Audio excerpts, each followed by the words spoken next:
नमस्कार साथियों, जय श्री राम। स्वागत है आप सभी का हमारे YouTube channel the Sanatan voice में। दोस्तों, आज के वीडियो में हम बात करने जा रहे हैं नीम करौली बाबा जी के बारे में, उनके जीवन से जुड़ी हुई कुछ खास बातों के बारे में। तो मेरे साथ वीडियो में शुरू से अंत तक जरूर बने रहिएगा और जिन्होंने चैनल को सब्सक्राइब नहीं किया है तो वह सब्सक्राइब जरूर कर लें ताकि नए वीडियो का नोटिफिकेशन आपको सबसे पहले मिल सके। तो चलिए दोस्तों, वीडियो को आगे बढ़ाते हैं। दोस्तों, इस भारत को संतों की भूमि कहा जाता है और इस भारत भूमि पर अनेकों संतों का अवतरण हुआ है। श्री हनुमान जी महाराज जी का आविर्भाव स्वरूप श्री लक्ष्मी नारायण शर्मा नीम करौली महाराज जी को इस युग के महान संतों में से एक माना जाता है।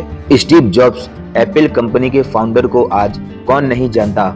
एप्पल कंपनी को सीड आइडिया महाराज जी के धाम से ही मिला था। यहाँ पर आकर स्टीव जॉब्स का जीवन बदल गया था।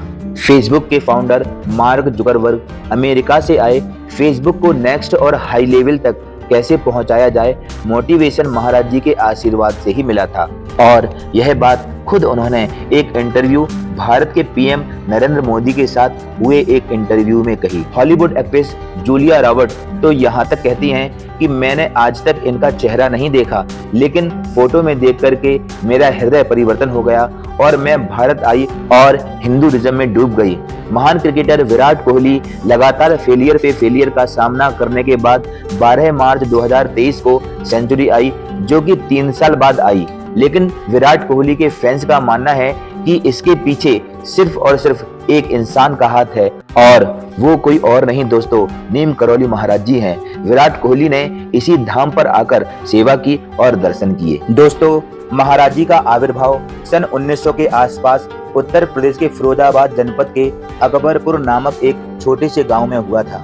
महाराज जी ने बल बुद्धि विद्या प्रदान करने वाले श्री राम जी के अनन्य भक्त हनुमान जी को अपना इष्ट स्वीकार करके महामंत्र राम नाम की अमोघ शक्ति का आश्रय लेकर तपस्या की।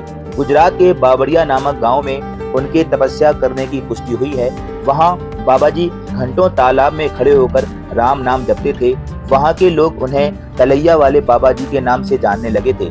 इसके पश्चात बाबा जी ने अमरकंटक, चित्रकूट और बद्रीनाथ में साधना की और अंततः फर्रुखाबाद जिले के नीम करौली नामक गांव में करीब 12 वर्षों तक गुफा में रहकर घोर साधना की।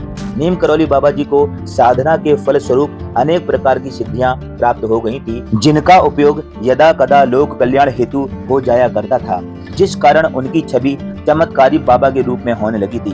किंतु बाबा जी को इन चमत्कारों का परिणाम पता था, इसलिए वे कभी भी इसकी चर्चा की अनुमति किसी को भी नहीं देते थे। महाराज जी का पाणी ग्रहण संस्कार तत्कालीन परंपरा के अनुसार बाल्यकाल में ही हो चुका था और अपनी साधना की पूर्णता के पश्चात पिताजी की आज्ञा अनुसार महाराज जी ने गृहस्थ जीवन का कर्तव्य भी पूर्ण पवित्रता के साथ निभाया। उनकी 3 संतानें, 2 पुत्र और 1 पुत्री हैं और हाल ही में अभी कुछ वर्षों पूर्व बड़े पुत्र का निधन हुआ है। बाबा जी के निर्देश अनुसार गुप्त रहते हुए सभी नारायण सेवा में संलग्न हैं। दोस्तों, नीम करौली बाबा जी ने भारत के लगभग समस्त प्रमुख तीर्थ स्थलों का भ्रमण किया है और उनकी यह यात्रा सनातन धर्म की रक्षा और कृतज्ञता भी सिद्ध करती है। महाराज जी ने जिस स्थान पर हनुमान जी की मूर्तियां स्थापित कराकर हनुमान चालीसा और सुंदरकांड का पाठ आयोजित कराकर भंडारा कराया था, वह काल हमारे देश में सनातन धर्मावलंबियों के लिए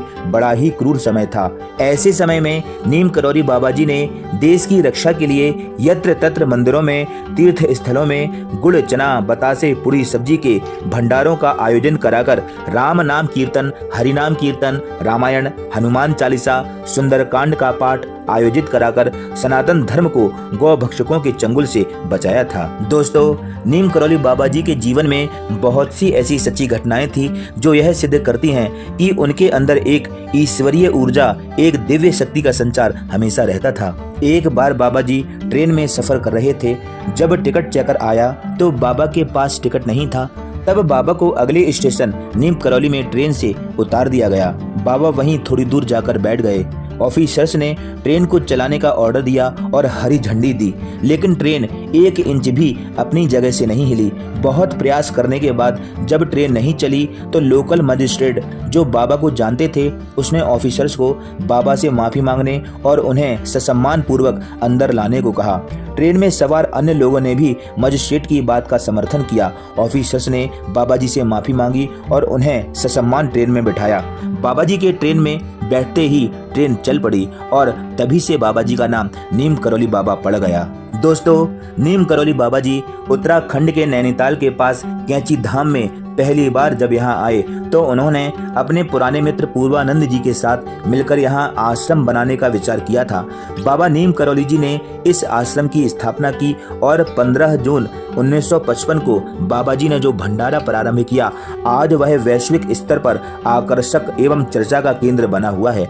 लगभग 4 से 5 लाख के बीच श्रद्धालुगण प्रति वर्ष 15 जून को इस पावन स्थल पर आकर मालपुआ का भोग पाते हैं और सन 55 से ऐसा विशाल भंडारा बिना किसी विघ्न के चल रहा है।